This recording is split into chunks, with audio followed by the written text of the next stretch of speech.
Lorsqu'une personne qui a consacré sa vie à une cause fait ses adieux, le poids de ces derniers mots revêt une signification profonde. Ces messages d'adieu sont loin d'être des moments éphémères, ils représentent l'aboutissement d'une vie imprégnée d'une détermination inébranlable, souvent gravée de manière indélébile dans le cœur et l'esprit de ceux qui ont eu la chance de les entendre. Tel fut le cas du pape Jean-Paul II. Ces derniers mots ont non seulement suscité l'émotion de millions de personnes, mais ont également résumé l'essence même de sa foi inébranlable et de sa mission de toute une vie. En tant que leader spirituel, ces adieux n'étaient pas de simples adieux, ils se sont transformés en un puissant appel à l'espoir, une profonde expression de dévotion totale à Dieu et un rappel poignant de ce que signifie vraiment vivre avec un but jusqu'à son dernier souffle. Si ce contenu vous parle, nous vous invitons à vous abonner à notre chaîne, où nous continuons à organiser davantage de matériel perspicace pour votre réflexion.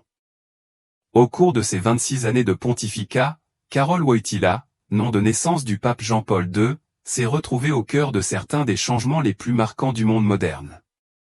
Il a été témoin de l'effondrement des régimes communistes, a joué un rôle déterminant dans la promotion de la paix au milieu de conflits mondiaux de longue date et est resté un défenseur infatigable de la dignité et des droits de chaque être humain. Ces mots étaient son outil le plus puissant, capable d'inspirer, de guider, si nécessaire, de corriger par des discours puissants, des sermons sincères et des lettres personnelles. Il a utilisé la langue comme une arme d'amour et de justice. Ainsi, lorsque le moment est venu pour lui de quitter ce royaume terrestre, le monde a retenu son souffle, attendant un message final qui pourrait résumer les profondeurs de sa foi et de son service. Qu'est-ce qui rend un adieu si poignant? Il y a quelque chose de presque sacré dans les derniers mots d'un individu, il semble conclure un chapitre tout en faisant allusion à un autre qui reste à écrire, nous enveloppant d'un sentiment de mystère et de révérence. Bien que Jean-Paul II, affaibli dans ses dernières heures, ne puisse plus parler, son regard et ses gestes transmettaient un profond message de paix et d'abandon. Pleinement conscient de son départ imminent, il a accueilli l'instant avec sérénité et grâce, laissant derrière lui un héritage spirituel durable dont les générations futures se souviendront sans aucun doute. Plongeons-nous maintenant plus profondément, non seulement dans ce dernier message, mais aussi dans les profonds enseignements qu'il a transmis tout au long de sa vie ou des révélations qui ont souvent remis en question les conventions et remodelé la pensée moderne. Son adieu n'était que le dernier chapitre d'un récit beaucoup plus vaste qui continue d'inspirer par la sagesse et les leçons qu'il a léguées. Pope John Paul II was far more than a religious figure, and evolved into a prominent historical icon whose influence transcended the Catholic Church, touching the hearts of both believers and non-believers alike. From the moment he ascended to the papacy in 1978, it became evident that he would be a different kind of pope. The first non-Italian to hold the position in over 400 years, hailing from Poland, a nation under communist rule, this very identity symbolized resistance, freedom, and hope. This unique journey not only shaped him as a spiritual leader but also a global emblem of endurance in the face of tyranny. Tout au long de son pontificat, Jean-Paul II a joué un rôle central dans certains des événements les plus marquants du XXe siècle. Son influence a été décisive, bien qu'indirecte, dans des moments historiques tels que la chute du mur de Berlin et la dissolution de l'Union soviétique, où il a été un ardent défenseur de la liberté et des droits de l'homme. Ses efforts transcendaient les murs du Vatican, car il engageait régulièrement des dialogues avec des dirigeants mondiaux, affirmant que sa mission était bien plus qu'une simple vocation de prière, mais un véritable appel à l'action. Au cours de son mandat de pape, il a parcouru plus de 120 pays, diffusant des messages de réconciliation, de paix et de compréhension, même dans des régions dévastées par des conflits. L'impact de Jean-Paul II au sein de l'Église a été tout aussi remarquable. Il a courageusement abordé des questions difficiles et souvent controversées, réaffirmant la position de l'Église sur des sujets tels que l'avortement, la contraception et le mariage, tout en revitalisant l'engagement de l'Église dans le monde moderne. Défenseur passionné de la dignité humaine et de la liberté religieuse, il n'a jamais hésité à s'opposer à toutes les formes d'oppression. Son charisme exceptionnel, notamment auprès des jeunes, a tissé un lien profond avec la prochaine génération, insufflant une nouvelle vitalité à l'Église et faisant résonner son message de manière plus large et plus vigoureuse. Dans tous les aspects de sa vie, Jean-Paul II a incarné une quête incessante de justice, de paix et de foi. Son leadership, tant au sein de l'Église que sur la scène mondiale, a laissé une empreinte indélébile. Son héritage dépasse de loin celui d'un simple chef religieux, il représente celui d'un homme qui a transformé le cours de l'histoire par la force de ses convictions et la profondeur de sa compassion.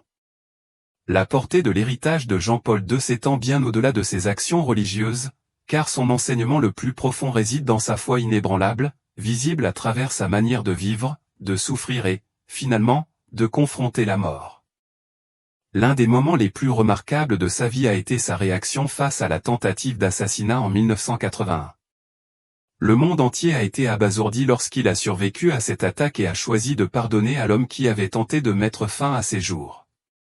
Par ce geste, il a incarné le pouvoir de l'amour et du pardon, enseignant que la véritable force réside non dans la vengeance, mais dans la miséricorde. Dans les années qui ont suivi, alors que la maladie et les limitations physiques commençaient à s'installer, il a continué à inspirer par sa manière d'accepter sa fragilité avec grâce, révélant une âme résiliente face à l'affaiblissement du corps. Jean-Paul II n'était pas simplement un dirigeant de l'élite politique, mais un berger qui cheminait étroitement avec son troupeau, tendant la main aux gens ordinaires avec la même compassion et la même compréhension.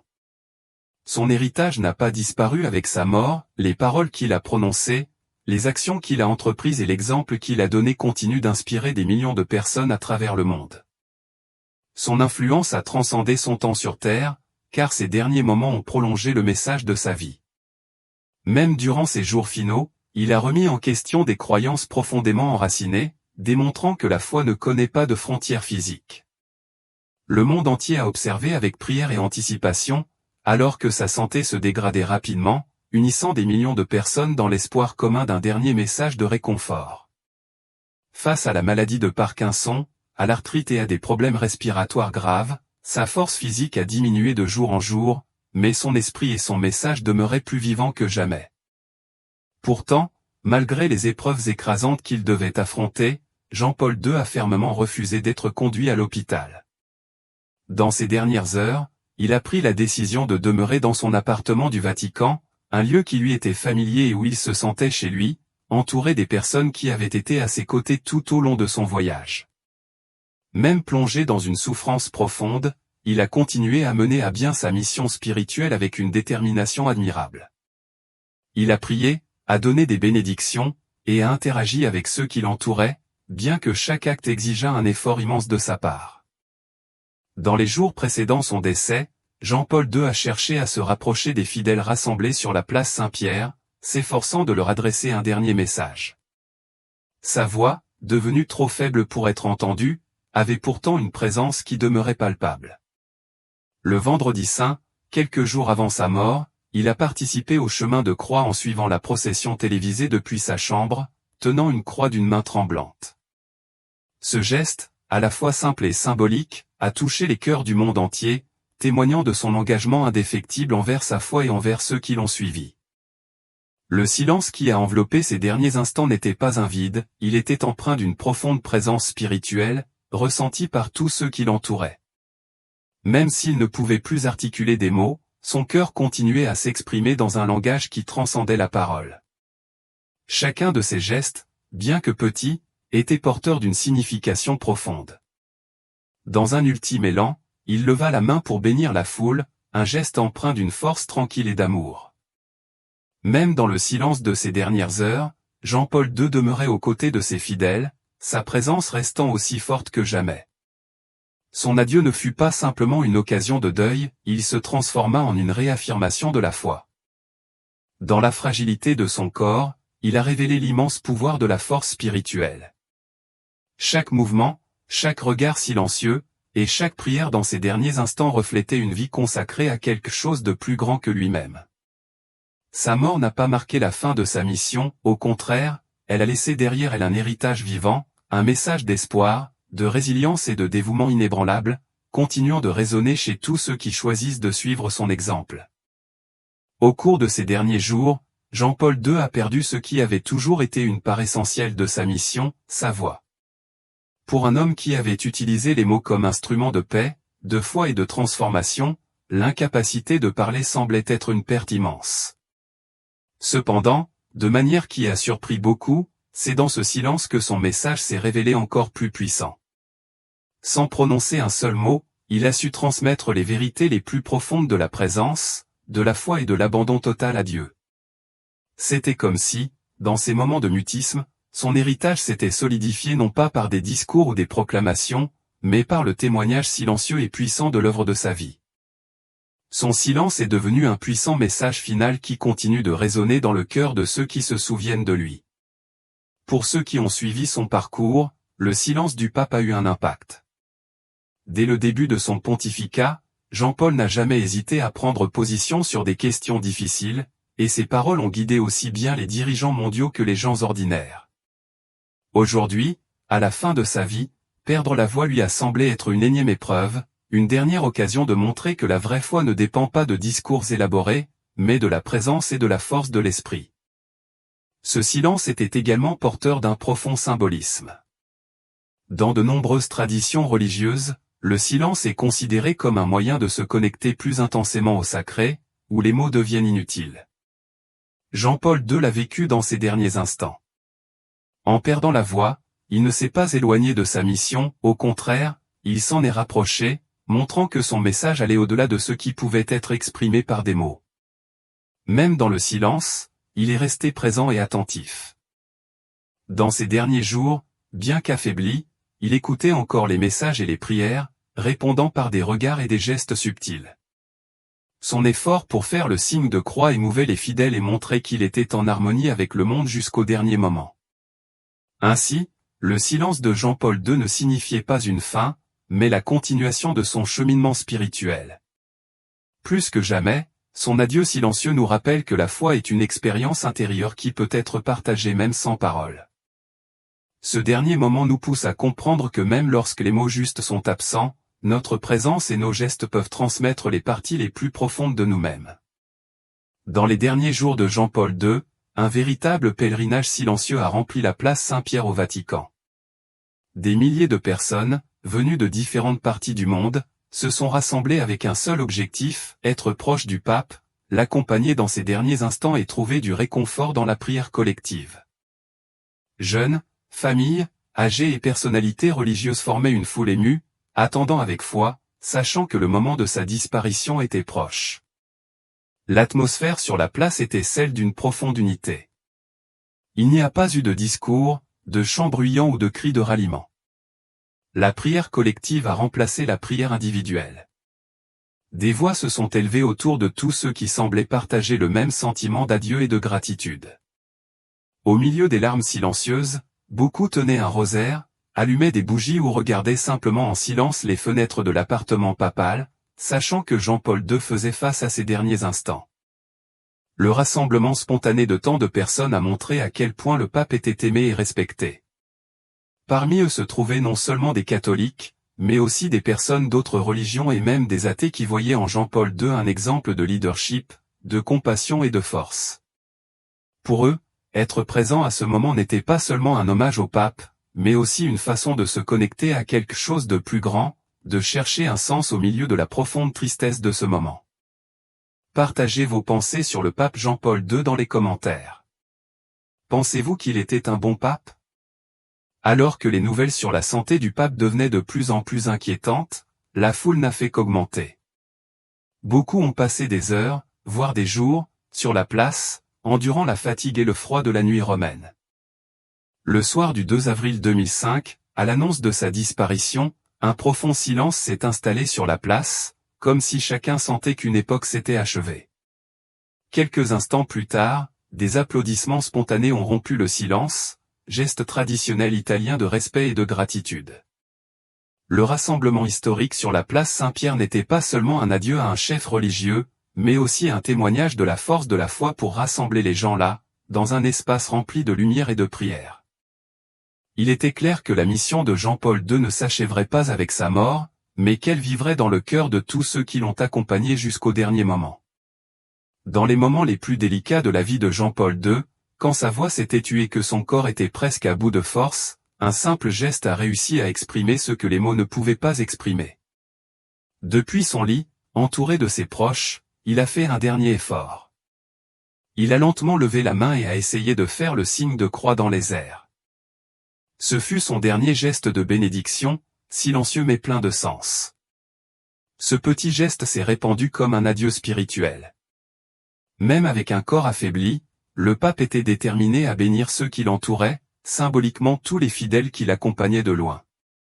À cet instant, la simplicité de ce geste a profondément touché non seulement ceux qui étaient près de lui, mais aussi les milliers de personnes rassemblées sur la place Saint-Pierre et les millions de téléspectateurs du monde entier. Cette bénédiction finale témoignait de ce qu'il avait toujours été, un guide spirituel qui, même dans les moments les plus difficiles, a poursuivi sa mission de prendre soin de sa communauté.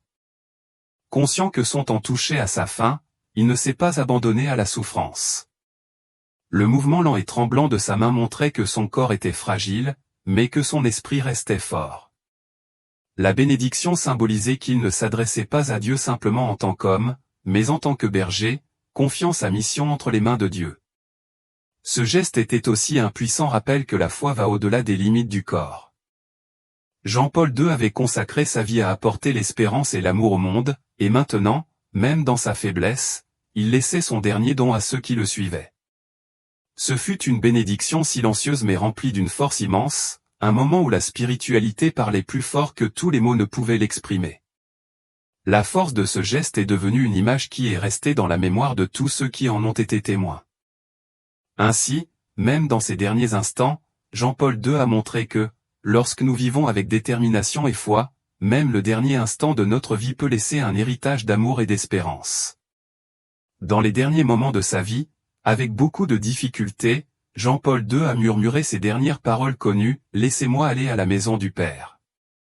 Simples et profondes, ces paroles ont résonné comme un véritable testament spirituel, résumant tout ce qu'il a enseigné tout au long de son pontificat.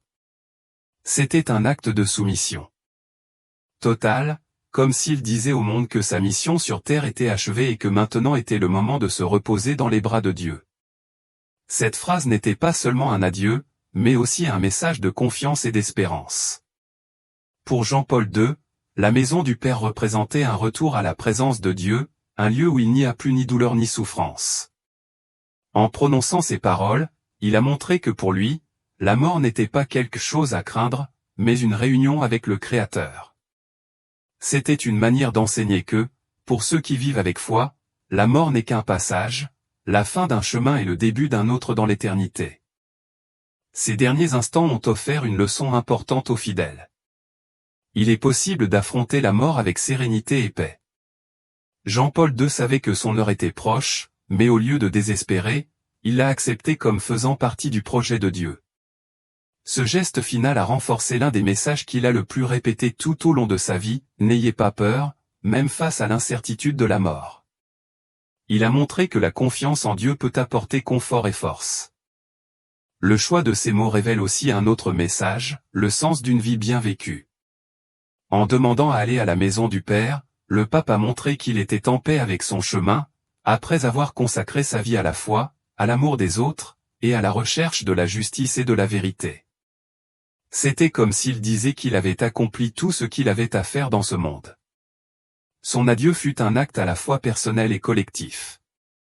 Personnel, car il marqua le moment intime de sa rencontre avec Dieu, et collectif, car ce message final, bref mais profond, resta avec tous ceux qu'il avait touchés tout au long de sa vie. Pour ceux qui entendirent ou lurent ces mots, le sens était clair. Jean-Paul II était parti, mais son âme avait retrouvé la place à laquelle elle avait toujours appartenu.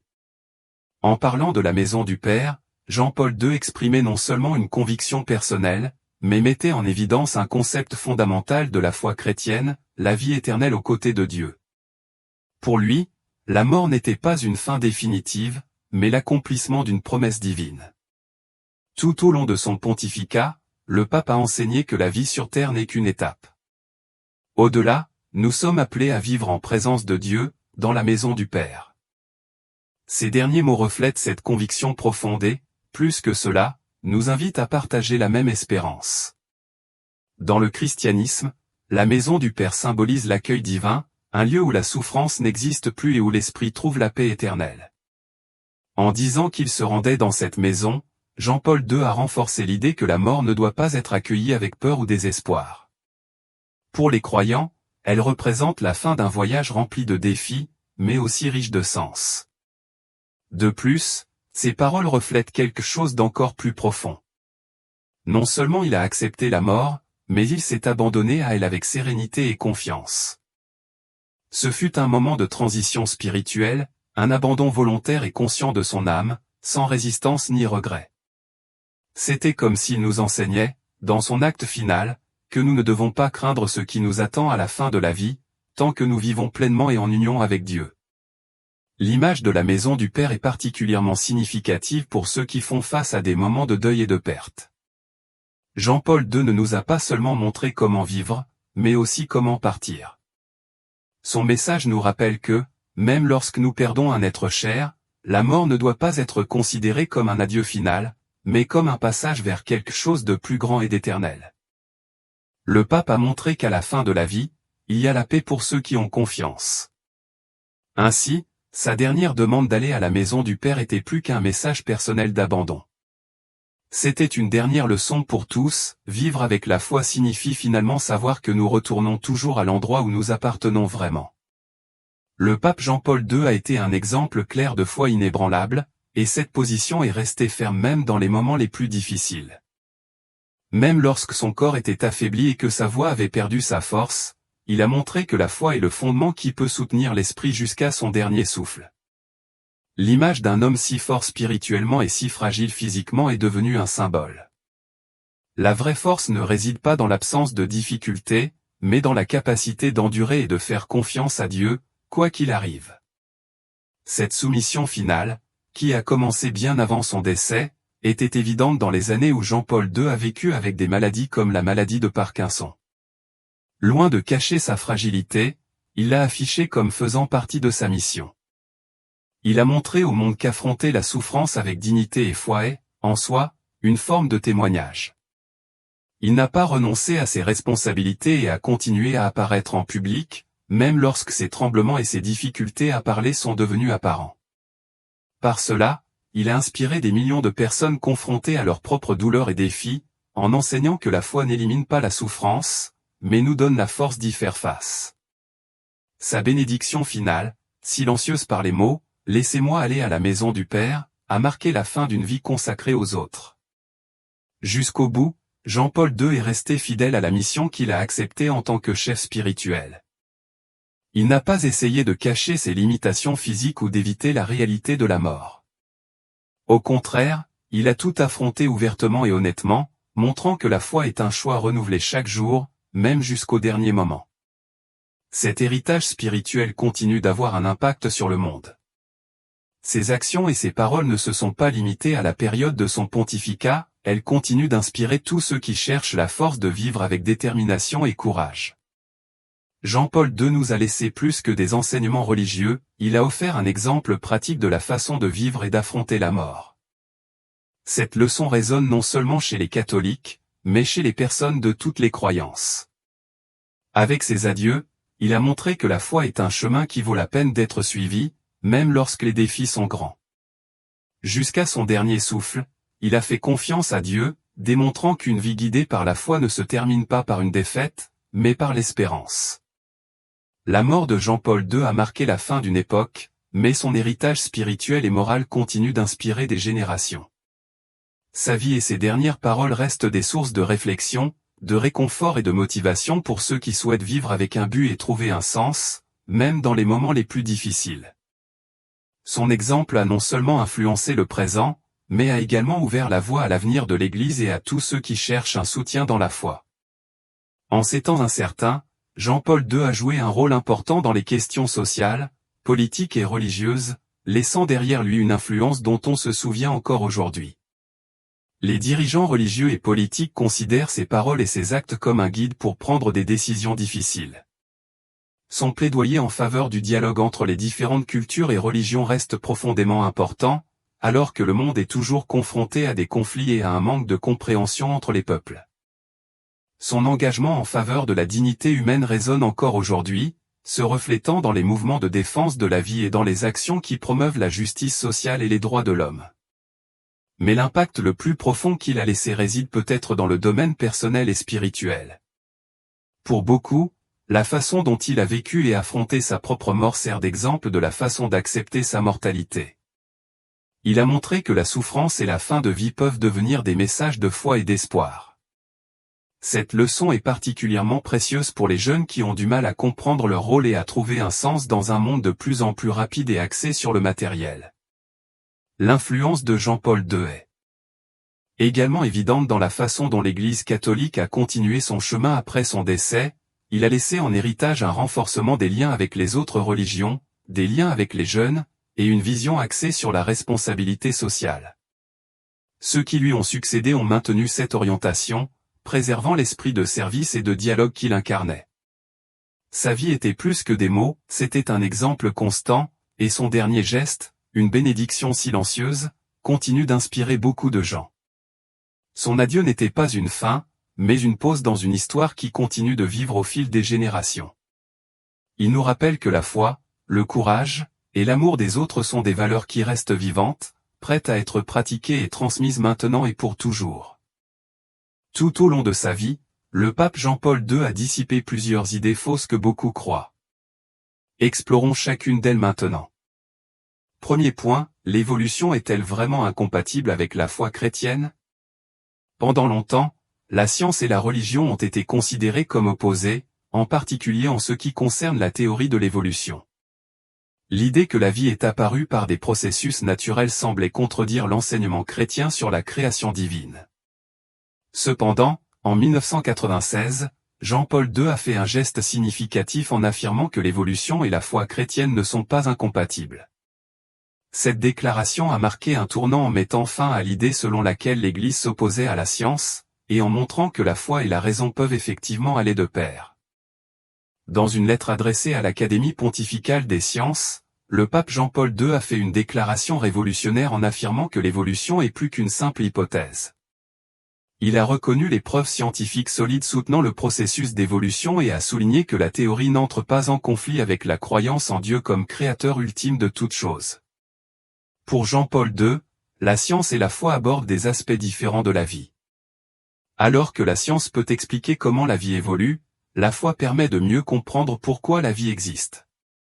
Avec cette approche, l'Église ne considère plus l'évolution comme une menace, mais comme une autre façon d'apprécier la création divine dans la nature. Cette nouvelle perspective était cruciale, car elle a permis à l'Église de combler le fossé entre ses valeurs spirituelles fondamentales et les progrès de la science moderne. Jean-Paul II n'a pas rejeté le récit biblique de la création, mais a précisé que la Bible devait être interprétée de manière spirituelle et symbolique plutôt que scientifique. Il a démontré que la foi n'a pas pour but de décrire les mécanismes des phénomènes naturels, mais d'offrir un sens à l'existence humaine et une connexion avec Dieu. Cette approche équilibrée a contribué à démanteler l'idée fausse de longue date selon laquelle la science et la religion sont en opposition, montrant au contraire qu'elles peuvent coexister et même s'enrichir mutuellement. Le pape a souligné que la science dévoile les processus de la création, tandis que la foi nous guide vers la compréhension du sens de notre existence. Suite à cette déclaration, l'Église catholique a adopté une position plus ouverte à l'égard de la recherche scientifique, suggérant que la recherche de la connaissance est par nature un chemin vers une relation plus profonde avec le Créateur. Le message de Jean-Paul II reste profondément pertinent, en particulier à une époque où les tensions entre science et foi persistent. Sa vision rappelle que la vraie foi ne craint pas la connaissance, mais l'accueille comme une nouvelle façon de s'émerveiller devant les merveilles de la création de Dieu. Deuxième point, l'Église et ses excuses pour les erreurs passées. Pendant des siècles, l'idée dominante était que l'Église catholique n'admettrait jamais ouvertement les erreurs qu'elle avait commises au cours de l'histoire. L'institution était souvent considérée comme rigide et distante, et les critiques soulignaient fréquemment son refus d'être tenue responsable des injustices et des abus commis au nom de la foi. Cependant, le pape Jean-Paul II a brisé cette image de longue date en prenant des mesures sans précédent pour demander pardon pour de nombreuses fautes historiques commises par l'Église. Il a été le premier pape à reconnaître publiquement de graves erreurs en présentant des excuses à différents groupes et croyances, marquant ainsi un moment important de réflexion et de réconciliation au sein de l'Église. Dans une série d'actions audacieuses, Jean-Paul II s'est excusé pour diverses transgressions historiques, notamment l'Inquisition, les mauvais traitements infligés à des scientifiques comme Galilée, l'échec de l'Église à adopter une position plus ferme pendant l'Holocauste, et la violence des croisades. Il n'a pas tenté de justifier ses actions, mais a reconnu qu'elles étaient contraires aux enseignements du Christ et qu'elles avaient causé d'immenses souffrances tout au long de l'histoire. Ces excuses n'étaient pas une simple formalité, elles représentaient un véritable effort pour favoriser le dialogue et la guérison. L'un des moments les plus marquants de ce processus s'est produit lors du jubilé de l'an 2000. Jean-Paul II a présidé une cérémonie spéciale de repentir, demandant pardon à Dieu pour les torts commis par les membres de l'Église tout au long de son histoire. Devant une assemblée de cardinaux et de fidèles, il a déclaré « Plus jamais la violence au nom de la religion, plus jamais une justification à la discrimination, à l'intolérance et à l'oppression. » Ces mots sont devenus un gage pour l'avenir, un engagement à garantir que l'Église ne répétera jamais les erreurs de son passé. Cet acte de demande de pardon a eu un impact profond, ouvrant la voie à la réconciliation entre l'Église et les autres groupes religieux, ainsi qu'avec ceux qui avaient été lésés par son histoire. Juifs, protestants, musulmans, et même des membres de la communauté scientifique ont reconnu le courage du pape dans sa confrontation avec les méfaits passés de l'Église. Son initiative a aussi marqué un tournant vers une plus grande transparence au sein de l'Église, l'encourageant à grandir et à apprendre de ses erreurs. L'exemple de Jean-Paul II a démontré que reconnaître les erreurs passées n'affaiblit pas la foi. Au contraire, cela la renforce en laissant place à la guérison et au renouveau. En recherchant le pardon, il a montré que la réconciliation est possible, que ce soit pour les individus ou pour les institutions. Son attitude courageuse continue de servir de modèle aux dirigeants religieux et politiques du monde entier, inspirant une nouvelle ère d'humilité, d'ouverture et de dialogue. L'héritage de Jean-Paul II à cet égard nous rappelle que reconnaître ses erreurs n'est pas un signe de faiblesse, mais de force, et qu'en acceptant le passé, nous pouvons ouvrir la voie à un avenir plus juste et plus compatissant. Les religions sont-elles nécessairement incompatibles? Pendant longtemps, l'Église catholique a été perçue comme considérant les autres religions comme des rivales ou des menaces. Pendant des siècles, l'idée dominante était que seule la foi chrétienne détenait la vérité complète. Cependant, Jean-Paul II a apporté une nouvelle perspective en promouvant le dialogue entre les religions et le respect mutuel entre les différentes croyances. Son approche novatrice a démontré que les religions, plutôt que d'être en conflit, peuvent s'unir dans la poursuite de la paix et du bien commun de toute l'humanité. L'un des moments les plus marquants s'est produit en 1986, lorsque le pape a invité les dirigeants de diverses religions à une réunion spéciale à Assise, en Italie. Des représentants du bouddhisme, de l'islam, du judaïsme, de l'hindouisme, et de plusieurs confessions chrétiennes se sont réunis pour prier pour la paix dans le monde. Cet événement historique a été la première fois que tant de chefs spirituels différents se réunissent non pas pour débattre de leurs croyances, mais pour partager leur foi en harmonie. La rencontre d'Assise symbolise l'engagement de Jean-Paul II à construire des ponts entre les religions. Un autre geste important est sa visite dans une synagogue de Rome, également en 1986, devenant le premier pape à entrer dans un temple juif. Il y qualifie les Juifs de frères aînés dans la foi et appelle à laisser derrière lui le passé de persécution. Des années plus tard, en 2001, il effectue une autre visite historique, cette fois dans une mosquée de Damas, en Syrie, devenant le premier pape à entrer. Dans un lieu de culte islamique, par sa présence, il renforce le message selon lequel le respect entre les religions est essentiel à la coexistence pacifique. Jean-Paul n'a pas demandé aux gens d'abandonner leurs croyances ou de changer leurs traditions.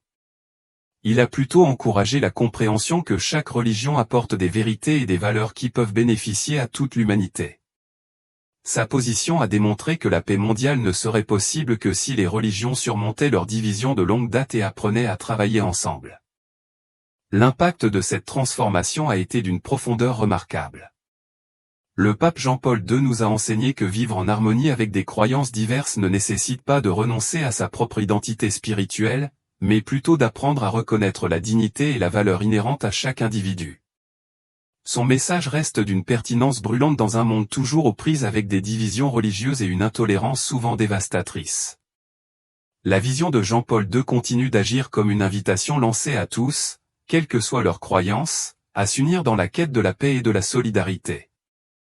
La question de la souffrance et de son sens est également cruciale, est-elle réellement une punition de Dieu? Pour beaucoup, la réponse a souvent été un oui retentissant. La croyance selon laquelle la souffrance est une forme de châtiment divin pour les fautes humaines est profondément ancrée dans de nombreuses traditions religieuses, où elle est perçue comme une manière de corriger ou de punir les erreurs. Cependant, le pape Jean-Paul II a vigoureusement contesté et réfuté cette conception, notamment dans les dernières années de sa vie, lorsqu'il a été confronté à une grave maladie. À travers son exemple personnel et ses enseignements, il a transmis une vision radicalement différente de la souffrance, mettant en avant l'idée que celle-ci peut être un chemin vers la croissance spirituelle, la transformation personnelle et l'union avec le Christ, plutôt qu'une simple punition. Après avoir reçu le diagnostic de la maladie de Parkinson et traversé une série d'autres complications de santé, Jean-Paul II a vécu chaque jour avec des douleurs physiques et des limitations croissantes. Néanmoins, il n'a jamais abandonné sa mission ni dissimulé ses faiblesses. Au contraire, il a accepté sa condition avec un courage et une dignité remarquables, envoyant ainsi un message puissant: la valeur de la vie ne réside pas dans l'absence de souffrance, mais dans la manière dont nous choisissons de l'affronter. Sa force face à la vulnérabilité a enseigné au monde que la souffrance est une partie inévitable de l'expérience humaine, mais qu'elle peut être abordée avec grâce et détermination. L'une des contributions les plus significatives de Jean-Paul II à ce débat a été sa lettre apostolique de 1984, intitulée Astérisque Salvifici Doloris Astérisque, qui explore le sens chrétien de la souffrance humaine. Dans ce texte riche et profond, il examine le rôle rédempteur que peut jouer la souffrance. Pour lui, la douleur n'est pas une punition divine, mais plutôt une occasion précieuse de s'unir à la souffrance du Christ sur la croix. Cette union spirituelle avec le Christ permet de transformer la souffrance en une expérience significative, offrant ainsi aux individus la possibilité de trouver un sens plus profond à leur vie, même dans les moments les plus difficiles. Par ce prisme, Jean-Paul II a redéfini la souffrance, la présentant non pas comme un fardeau à porter, mais comme une voie vers la rédemption et l'amour divin. Cet enseignement a réconforté des millions de personnes dans le monde qui, aux prises avec la maladie, la perte ou les difficultés, cherchent à comprendre pourquoi elles endurent une telle souffrance. Jean-Paul II a également souligné que la souffrance peut éveiller en nous un sentiment de compassion et d'amour pour les autres. Il croyait que, lorsque nous sommes confrontés à nos propres luttes avec la foi, nous sommes appelés à reconnaître la souffrance des autres et à y répondre avec empathie et solidarité. Plutôt que de considérer la souffrance comme une punition à endurer dans l'isolement, il a encouragé les croyants à la voir comme une invitation à servir et à soutenir ceux qui souffrent également. Cette vision transformatrice de la souffrance remet en question la croyance traditionnelle selon laquelle la souffrance est une rétribution, la présentant plutôt comme une occasion de pratiquer l'amour et l'attention aux autres. Tout au long de sa propre lutte contre la maladie, Jean-Paul II a laissé derrière lui un héritage puissant. Même si son corps s'affaiblissait et devenait moins réactif, il a continué à diriger l'Église, à guider les fidèles et à faire des apparitions publiques. Sa présence, même dans son état le plus vulnérable, a transmis le message que la fragilité humaine n'est pas quelque chose dont il faut avoir honte. Au contraire, c'est une partie naturelle de la vie qui peut être vécue avec dignité et grâce. Il a montré que la présence de Dieu ne se trouve pas seulement dans les moments de joie et de force, mais aussi au milieu de la souffrance et de la douleur.